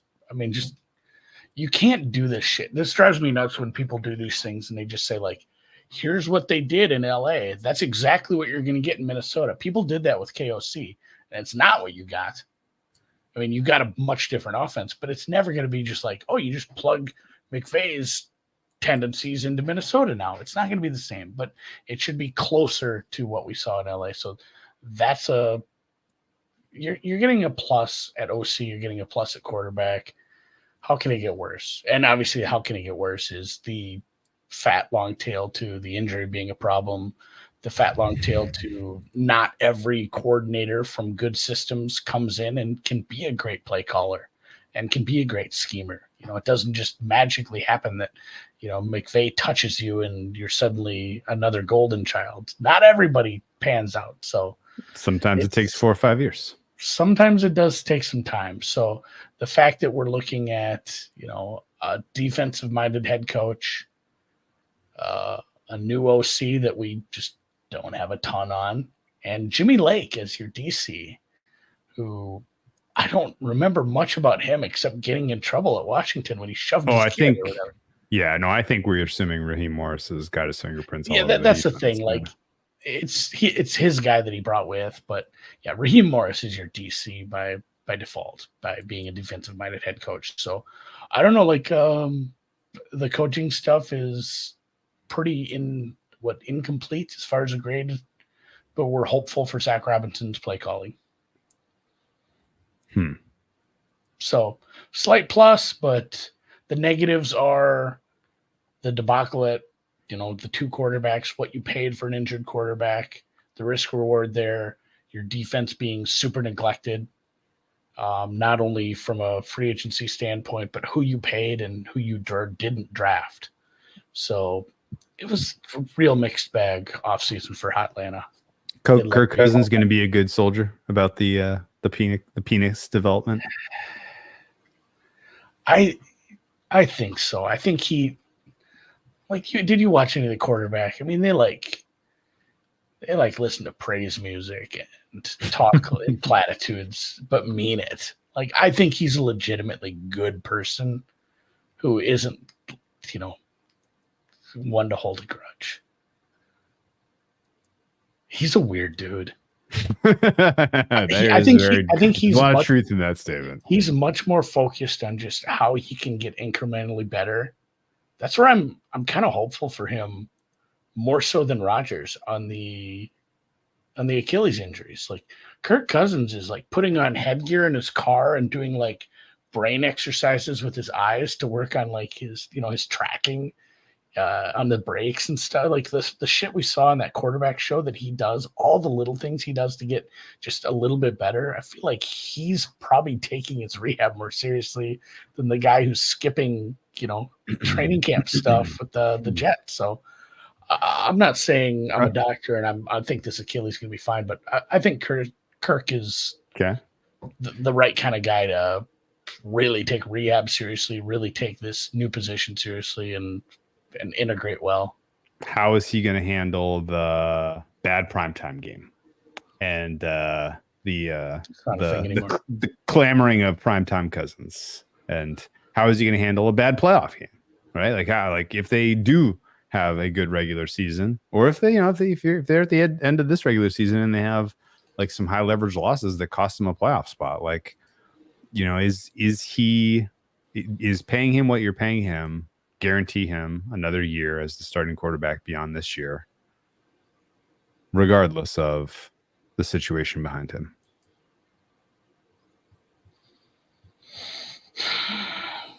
Like, if he's the 20th best quarterback in the NFL this year, if he has some high profile games where he stinks, we're just getting into ifs and buts on contracts. I'm just curious, William. I'm just curious. Like, I know I don't care. Like, I don't know, and I guess I don't care. Like, about, you know, was it a bad contract? Was it a bad signing? I think they're just in they were in a corner, Drew. They were a cornered animal that had to do something. You know, it just. The biggest issues I had with their offseason beyond the I do think in the long run, in 3 years, they're going to be like, more often than not, it's be like, fuck, like, hey, I think that the likely outcome is really good, maybe first 18 months of football, and he's no spring chicken. And, the defense stinks. Maybe the coaching staff didn't work out. I think it probably smells a little by year 3. Okay. Interesting. Okay. Well, my biggest questions or head scratching moments came from what looked like pretty straightforward ways you could have plugged holes in the defensive side, and you elected not to. That's the biggest thing about the Penix pick for me. It's like you could have traded back probably 5 spots and still taken whatever defensive player you wanted. You could have had any pass rusher you wanted, and they just really didn't do it. Yeah. Their defense finished 24th in DVOA last year. Again, that's opponent adjusted. Okay. They finished much better in EPA per play because they played a very shitty schedule. Mm-hmm. Like terrible schedule. They gave up. I think they were the best running defense. Is that right? Across all teams in terms of DVOA last year, because number one, nobody really tried running on them. They didn't have to. And their rush EPA was good. Yeah. But like not because of like talent. It was just generally who they played and the game states they were in. And I think in general, like that maybe they were blinded by, our defense is good enough. It's not. There are massive holes on this unit. You have massive questions about some of your key players in terms of building and for the future. The only guy on the defense that I would say I have high confidence is going to put together a plus performance this season is Jesse Bates. I think everybody else is a question mark. And that's not good. If like it's a weakling system and you have 10 question marks, that's bad. AJ Terrell has shown flashes in his career, but could not put it together for a full season last year. You went and got a bunch of the New Orleans Saints last year, including Onyemata and Caden Ellis. Neither of those guys was especially standout performers for you. Grady Jarrett's coming off an injury, right? Guys. So like you only had 8 games out of Grady Jarrett. He is now over 30. Basically and coming off a bad injury. Yeah, basically there are flashing red warning signs at every level of your defense. You better score 30 points a game. Yeah, and that's where the calculus comes down to. If you draft Cousins, if you sign Cousins, you draft defense. You draft a corner, you draft an edge rusher. If you decide you're drafting a quarterback, you sign Danielle Hunter and a corner. You sign Grenard. You sign anybody on the pass rush and a corner. You decide to. I don't know if they would have wanted to keep Okudah, but like if you draft a quarterback, you use free agency to get a defense. If you don't, you use the draft to get a defense, and they just opted for neither. And it's going to be weird. But yeah, it's going to be, like we said with the Saints preview, it might just be a fun over team, and fuck it if they screw it up. Okay. Boy. Do you have thoughts on the coaching staff? I mean, because it's a complete revamp. New band. Second time around is a retread on Raheem Morris. Yeah, Raheem Morris was a head coach about 10 years ago. Actually, it was 09, 10, and 11 with Tampa. It was a 3-13 team his first year. He had a nice turnaround his second year, and then it really went to shit again in 11. He was fired after a 4-12 season. He did some interim head coaching. In 2020, I think it was 4 wins, 7 losses. He's never finished better than Atlanta, third. In Atlanta before heading to Los Angeles. Familiar with the joint, but no, he's never had success at this level. Yeah. And I mean, I guess my thought is like, okay, whatever. Like I didn't see anything he was doing from a scheme standpoint in LA that I was like, dude, this guy is the next brilliant defensive mind that needs to get hired right away. But he developed a bunch of absolute nobodies into a pretty decent defense. The thing is, he had Aaron Donald to work around there. That's the thing. If you look at that much easier for you. You look at some of the rankings for his defenses while he was with the Rams, they were never spectacular, but those teams were kind of slapped together on that side of the ball. Talent deficient. Where I think, it's like, he had a middle of the pack. It was a middle of the pack scoring team. It was a middle of the pack, yardage team. But it's like, then you go look at those rosters, like, well, that wasn't that bad of a job then. If you could be a middle of the pack defense and you won a Super Bowl that year, good for you. So, well, yeah, they also had Aaron Donald and Jalen Ramsey that year, though. Yeah, that's what I'm saying. It was like super top heavy, and then the rest just slapped together. Okay. Well, you don't have the top part this year. You're just gonna have to slap it together. Who's your highest rated defensive player here? Bates. Okay, good. Your free safety. Makes it, and again, he's the free safety, but he still makes a difference at all levels. Yeah, you know what? There were plenty. You know what? There were plenty available this year in free agency. Free safeties. You didn't. If you have an asset at somewhere where you could have easily backfilled if you needed to. So, oops. Yeah. Yeah. No, I'm very down on this defense overall, and I don't think that the coaching staff really moves the needle for me. And I think Zach Robinson is like he's 50-50. He could be your next, your next guy that doesn't pan out from the McVay tree, or he could pan out, but I don't know that it's obviously going to happen this year. In fact, I don't think you can actually find an example of a McVay guy who really hit the ground in year one and was just like ripping faces. Like KOC didn't have a great team. I think that was kind of a weird roster, but he's come along kind of nicely. That was a weird coaching staff too. I feel like maybe that was a Kubiak year. I don't know. We'll have to do that. We'll have to dig a little more into the McVay tree. I mean, the big thing everyone's pushing is like, hey, the Rams use 11 personnel, 3 wide receivers, a lot, more than anybody. Atlanta was dead last. Like, you're going to have some more wide open formations. You're going to have more pass heavy formations. You're going to have modern football. And that probably makes a difference, especially when you have a tight end who's a receiver. You have a good wide receiver one and some other good skill position players. So it should be a plus, but who knows? I don't know. It was really tough to rate like quarterback, offensive coordinator, because it feels like whatever number I had, it could be 3 off that. It could be 30% in either direction. It feels like a very wide range when you talk the quarterback OC stuff. Mm-hmm. Okay. Well, there's definitely the stuff from PFF is it's opponent based, and it's relative to everything. And I know it was a time when other quarterbacks looked bad, and he had JJ, and that was very helpful as well. But Cousins' ratings are good. I mean, it was a short season for him, but it was like, 2,300 yards, 18 touchdowns in however many games he played. Everything, all the ratings were very good. It was going to be a good year for him.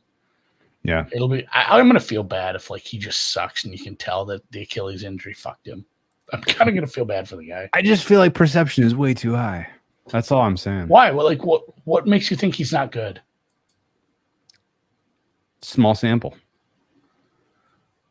Situation. Small sample, situation, contract here. I mean, like just kind of hallmarks for where you've seen the best of him. But I mean, his 2022 stuff wasn't bad. He threw for 4,500 yards, has a 77 rating at PFF, and that was probably a worser team up front as well. Like he had a worse offensive line. It was still earlier in JJ's career. Like I'm never going to say, I'm not trying to convince people that Kirk Cousins is like this top 5 guy that has a ceiling that's been untapped. I'm just saying he's getting, we just celebrated Baker Mayfield. His previous year, he was 15th in EPA per play the previous year. I don't remember lots of unlucky things happening, like his players dropping footballs or fumbles or things like that. He's average. Cousins deep dive. I just think he's just smack dab. I need a top 12 average quarterback. That's it. Yeah. Okay. Well, what's your QBOC rating? Did you already say it? Oh, no, I got to pull it up here. Oh, I have some tabs open, Drew. Now we've got some tabs open. All right, on to the Atlanta Falcons. It's a 6. Okay, so why are we even fighting? Barely above average. This is what because you keep saying it like I'm trying to tell you that Kirk Cousins is God, and I'm like, no, he's just better. Like, how much did we celebrate Baker Mayfield in this previous one, and at the same time saying like, yeah, he's like the 15th best quarterback, and that's enough. Like that's the same thing. Like, yeah, he's enough. You want to know? Okay, I got a 5 for Cousins. You want to know my ratings across the NFC South now that we've got them all? Tampa Bay, 5. New Orleans, 5. Atlanta, 5. Carolina, 2.5. Yeah, I had Carolina 1.5. Okay, yeah, you are. So I was 4.5, 5.5, 6. So you're at 6, 5.5, 4.5, 1.5. Yeah. Directionally. What a division! What a division! That's what I'm saying. It's, okay, the one-eyed man is in the land of the blind. Okay, so tell me about your skill position group. This is going to be fun. 7. I don't know that we agree. Oh no, see, I'm 6. Okay, I'm lower than you, and I actually bumped them from 5.5 to 6 recently because I was like kind of rethinking a little bit of what kind of expectation in terms of improvement you can count on from Bijan Robinson. So, and that's the same thing. My number was 6. My raw number was 6. I bumped it to 7 based on the probable jump we're going to see in scheme, play calling, play design, game planning, in-game decision-making, quarterback play, and it's just a really good offensive line. So they're going to get a bump for all that. Okay. Well, I'm counting all that stuff in other places. I know. That's what I'm saying. I'm counting that in the offensive line rating, but at the same time, the fact that you take those players and their systems that they're linked to are all going to either improve or with the offensive line stay very good. I mean, I wasn't like a Bijan believer because I thought that draft pick was just drafted too high. But man, seeing him out in space and the little bit of times we did, like he's kind of a freak. Like there's a bunch of untapped potential there. You had a tight end who had 1,000 yards his rookie season that just gets used weird. Like there's a bunch of high end potential here. I don't know if it's going to be good, but I went high end on it anyway. I went higher than I think I wanted to, but this is a potential number, I think, for me.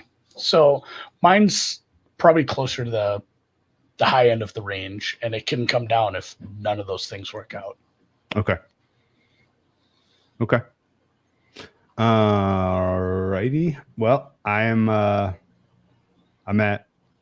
6 for reasons that are largely questioning who besides Drake London is reliable here in terms of catching football. That is a bit of a problem. Obviously, that your second option is probably your second option Pitts. isn't probably your second option is your tight end. Your third option is probably your running back. Running back, right. And I still think you're going to get some good play from Mooney. Rondale Moore adds an element of speed, but neither of those guys is like an exciting wide receiver too. So, and that's another reason where I'm thinking I'm at the top of my range, because go look at the depth beyond that on the Falcons wide receiver chart. So it is Kaderil Hodge, Ray McLeod, Casey Washington, who was like a 6th round pick this year. He's second up behind Drake on this depth chart currently. So the depth isn't great behind any of the high end players outside of, the running back. Tyler Algier is obviously talented. Yep. Fair. Although no more Cordell Patterson. How you going to replace that production? Right. When they changed, no, that's actually maybe problematic. They just changed the kickoff rule. The guy might have 14 touchdowns. I guess I would just say generally the Algier. This is true, Michael.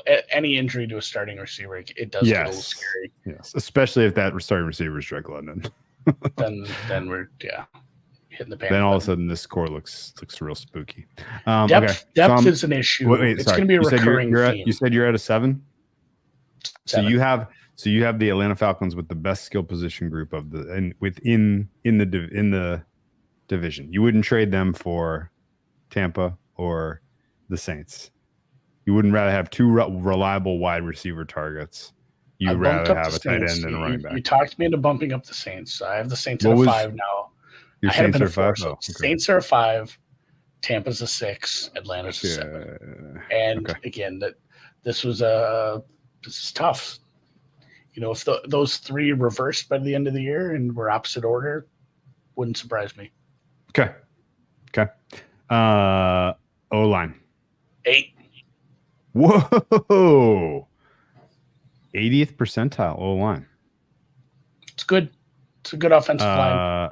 Okay. Matthews, obviously, there's some age, but here's the only thing why I'm a little this number can only go one way, because it's the same as wide receiver. There is fucking 0 depth. Your best backup is probably Storm Norton. So, I mean, if anything happens, it's bad. But McGarry, good. Matthews, obviously good. Lindstrom, maybe the best guard, one of the best guards. Bergeron's fine. And then Dahlman turned out to be a pretty good center. So, you have strength across the offensive line. This could turn out to be the best offensive line in the league. I think at bare minimum, it's top 5. But yeah, if there's injuries, they're in a weird spot, because the depth really does stink here at the offensive line. Okay. Storm Norton. How many offensive lines do you think you'll grade better than them heading into this year?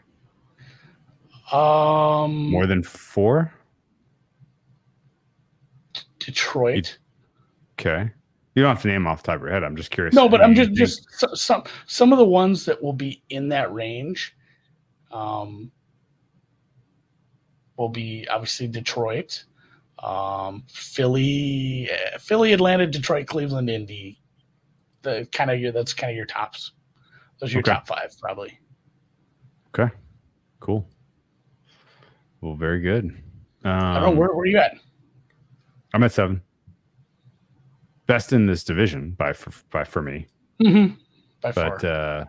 But that gets me to Atlanta having a 58th percentile offense. You're at 68th. So we are a little bit of a gulf apart on offense. I like this. I like it. In total.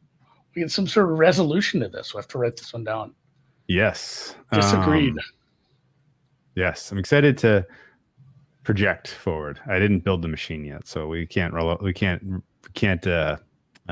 reveal to the audience what we're going to do. You want to know another reason why my ratings are slightly higher, and I wanted to save this until we went through all the offensive stuff? Yeah, why?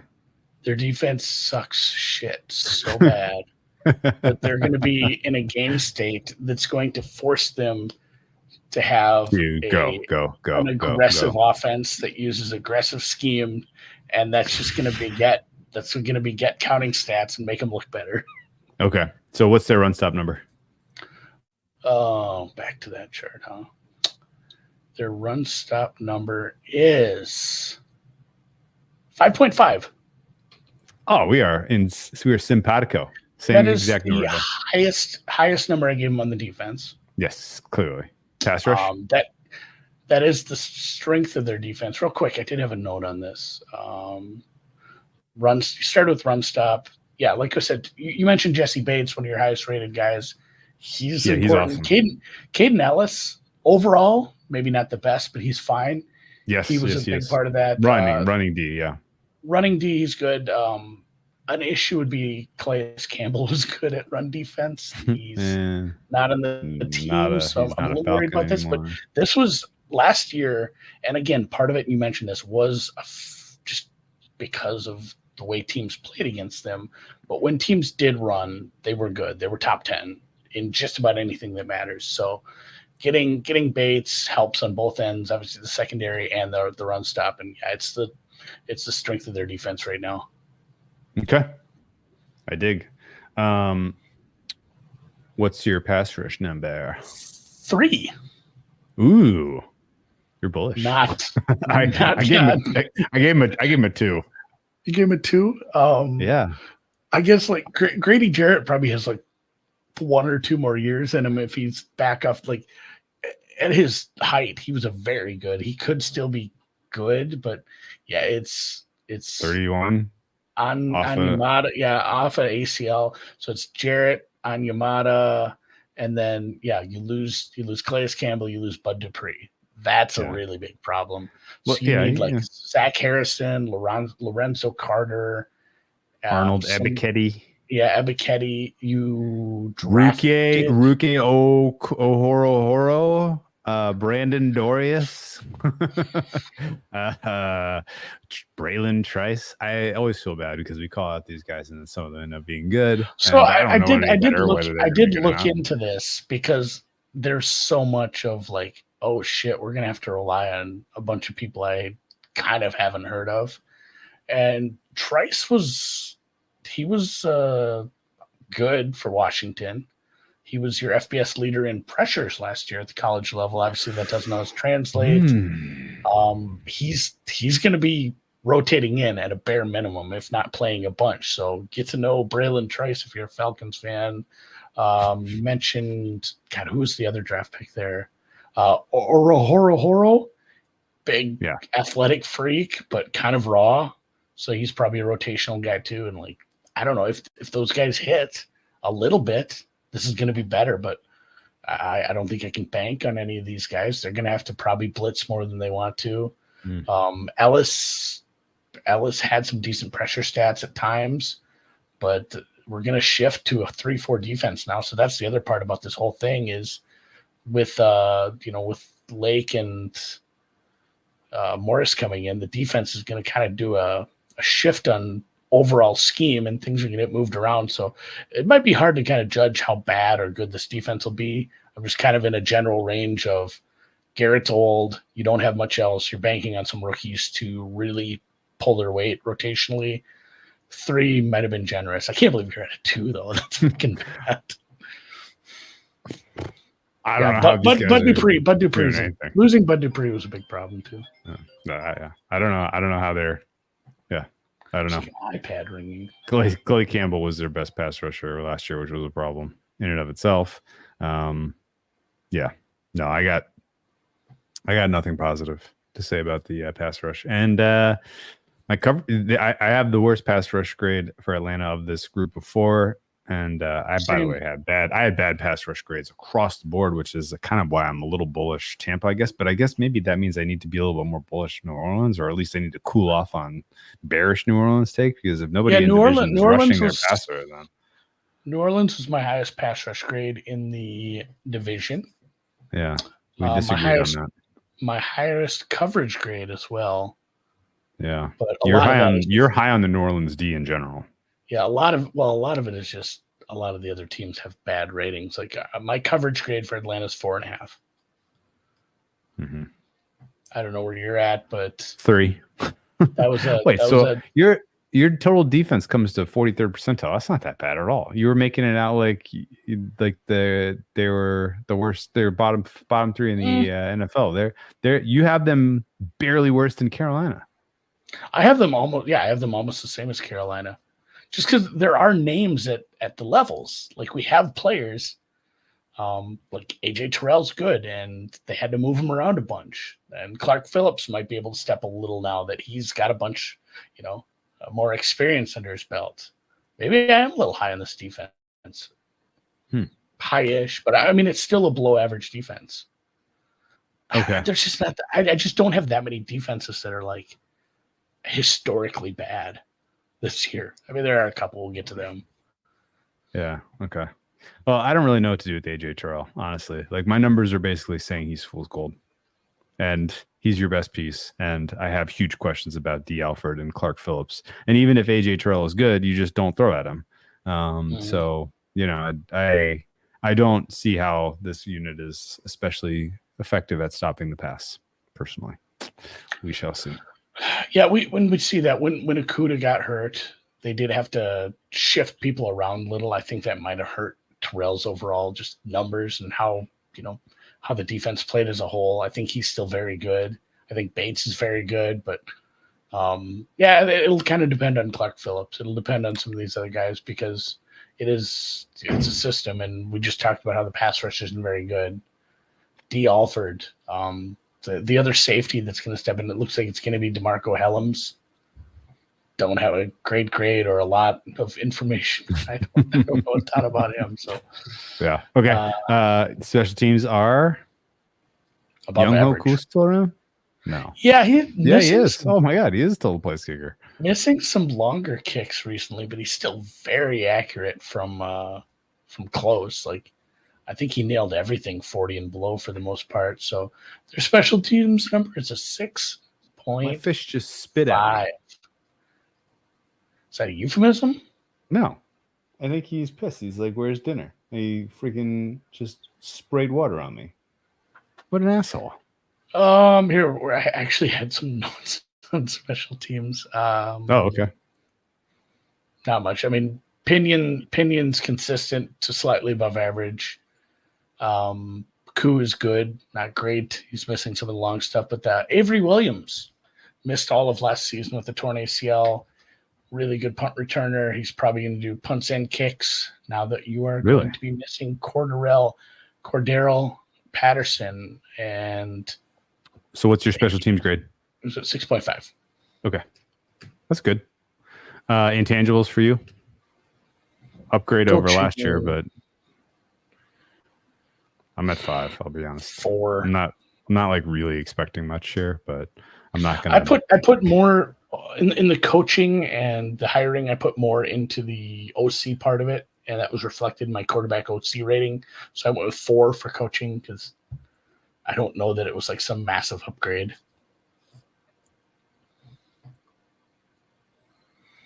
Okay. Man, Uruguay's gonna lose a man down here. I got my cards bet there though. 6 cards. Let's go. Okay. The final synthesis for me, I have Atlanta as a 52nd percentile team. You have them as a 61st percentile team. So I can see it. You're hot Atlanta, or at least you're kind of in step with market. Yeah, it's cool. They're the 12th best team. Oh yeah, I mean I'm cool Atlanta relative to market, surely. Like I don't have much margin between Atlanta and Tampa on offense or defense. Slightly better offense, slightly better intangibles, slightly worse defense. But no gap for me between those two, which is why I look at the price for the South, and I'm like, how in the world is one of these minus 160 blank and one of them, or minus 138? How is one of these minus 138 and the other one's plus 300? Like, that doesn't really check out to me. That said, Saints number is pretty enticing too. Plus 420. Like, I just didn't realize that the market. I thought for some reason that this was like a 3-way race in the eyes of the market, but it's clearly not. They're yeah. Anyway. I think the market's higher on the offense. So they're favored in a lot of games. And wow. I think maybe this is part of it too, is their schedule is pretty cakey. Pretty cakey. Their Kirk Cousins revenge game at Atlanta. Shit. They're only dogs 3 times all season. Philly versus KC in weeks 2, weeks 3, and then versus Dallas in week 9.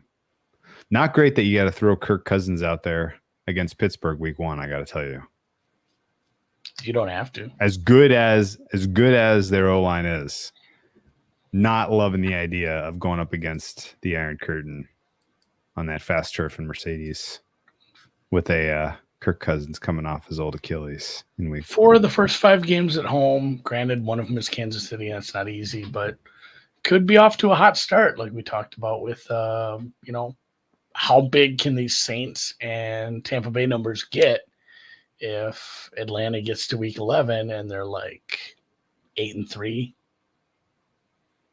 I mean, just let's chalk it out. They win the favors, they lose the dogs, even like 7-4. Because what is the record going to be for? How in the fuck did they avoid all the good quarterbacks again?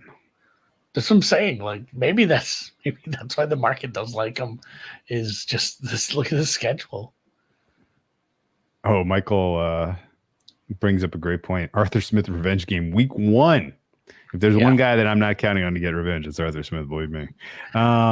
So and they do have they have a nasty one at Denver, but Denver might be here if there's any teams that I'm not worried about taking advantage of a bad defense, it's probably a Denver team right now. And another one, like their two bad outdoor games on the road late in the season are against probably rookie quarterbacks, which mitigates that a little bit.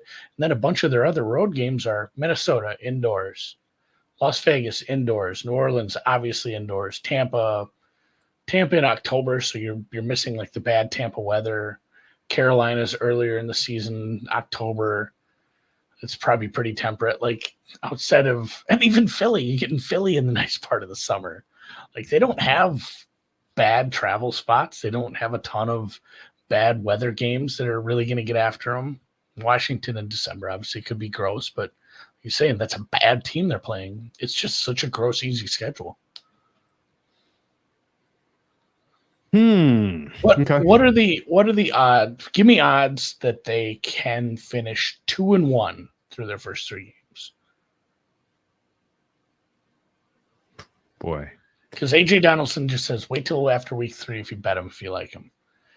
How often are they 2-1 compared to 1-2 or 0-3 even if things really go haywire? It feels 15%-ish. Yeah, I think that's a very good point. So, yeah, I'd agree with you, AJ. Like, if you want some Falcons, you can probably... Actually, you know what? Wait until after Thursday Night Football. Week 5. Then you've got 3 Kirk Cousins primetime games out of 4 out of the way.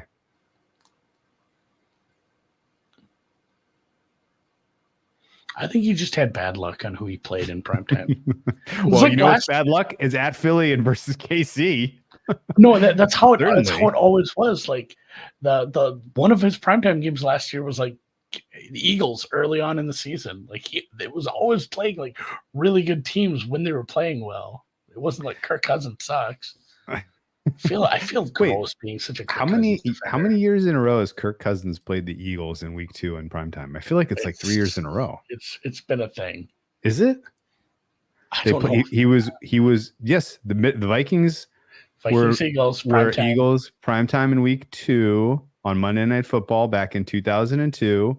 They were primetime on Thursday Night Football in 2023, and now 3rd year in a row. Week 2 in primetime, Kirk Cousins is playing the Eagles. How put it on the calendar. What? They build the schedule around that? What? Thanks, Bezos. Okay.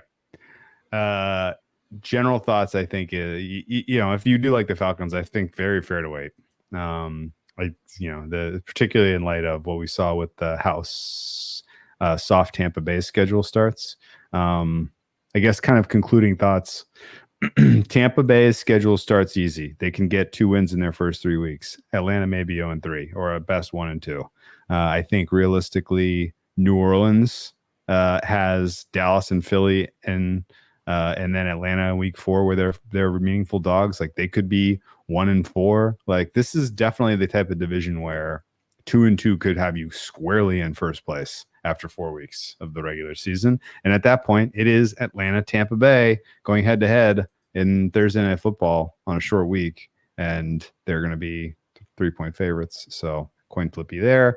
I think realistically, if you want to bet Atlanta, you do wait until after that week 5 result, or you just bet them that week and roll that into, or bet them in the NFC South prior to that week, basically taking them, on the money line against Tampa, right?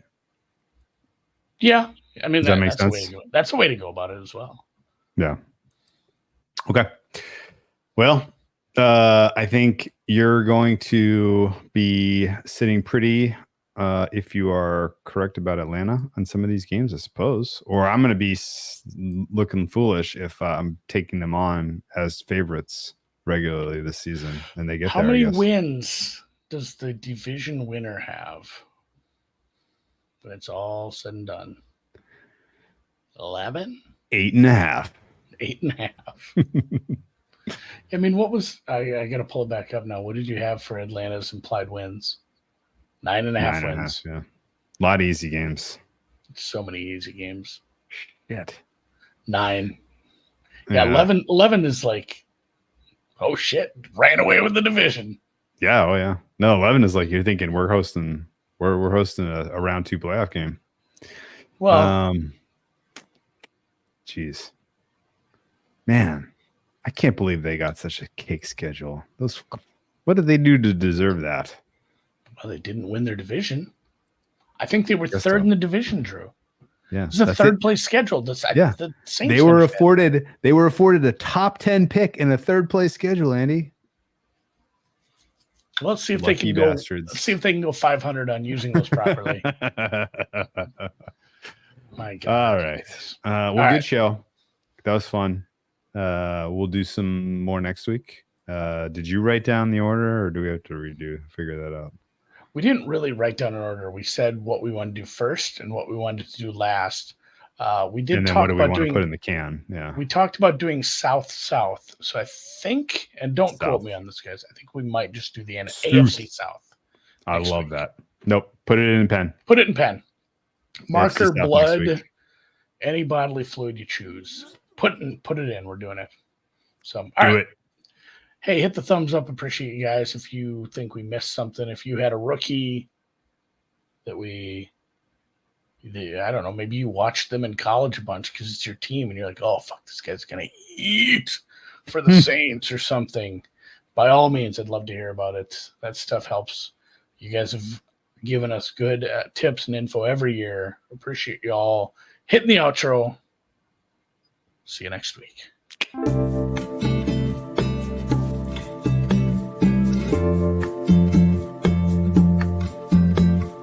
Through these previews already. It's real. It goes so fast. Fun. This is fun. I like this. It goes so fast. This sort of putting a number to it makes us argue more, which is better. It's more fun to argue. No question. I don't know, because it's so much easier to soft soap like